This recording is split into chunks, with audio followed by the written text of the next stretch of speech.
Palumbo here with an RX Muscle news update. This just in.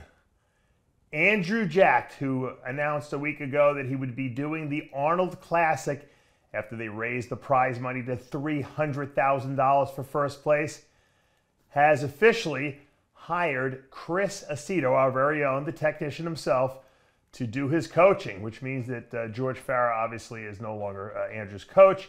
Chris will be dieting Andrew for the Arnold Classic, which is good news.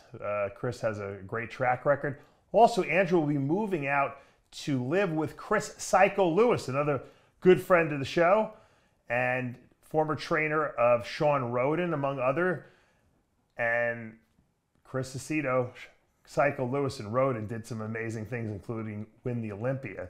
So I have to believe that the tandem of Aceto, Psycho, and Jacked are going to make some huge waves at the Arnold Classic. And just imagine with a whole year of working together for the Olympia in November will do for them. But this is exciting news.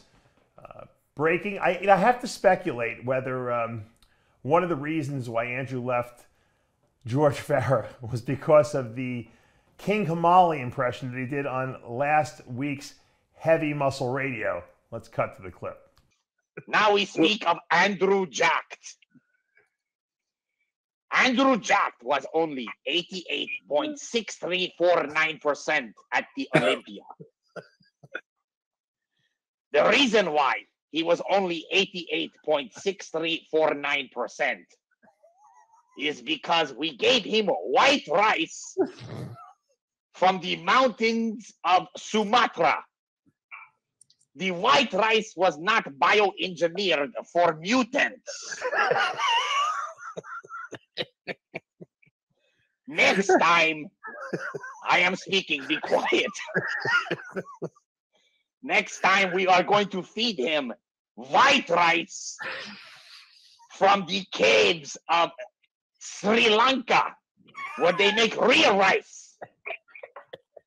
That is what happened. That was Kamali. That, I have to admit, I hate to say it because I like to believe that my impression of George is among the best. Kamali takes the cake easy. That is the greatest George Farah impression of all time. And look, people switch coaches all the time. This is no snuff on George Farah. George Farah is a great coach. We're just breaking balls here a little bit, but Andrew has switched coaches, and hopefully the chemistry of Aceto, Psycho Lewis is going to be something that's a game changer for him, because we're waiting for Andrew to show up in the best shape of his life. It hasn't happened yet, even though he still won 2 pro shows and qualified for the Olympia and placed, really respectfully at the Olympia.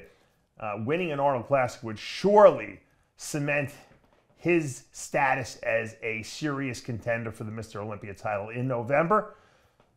We'll find out in a couple of weeks how it's going to go. The great thing is we'll be getting status updates from Chris Aceto, and hopefully we'll get Andrew Jacked on at some point also to interview him and see what prompted the decision. Was it Kamali? Was it Psycho Lewis? Or was it just time for a change? For now, though, I'm Dave Palumbo with an RX Muscle news update.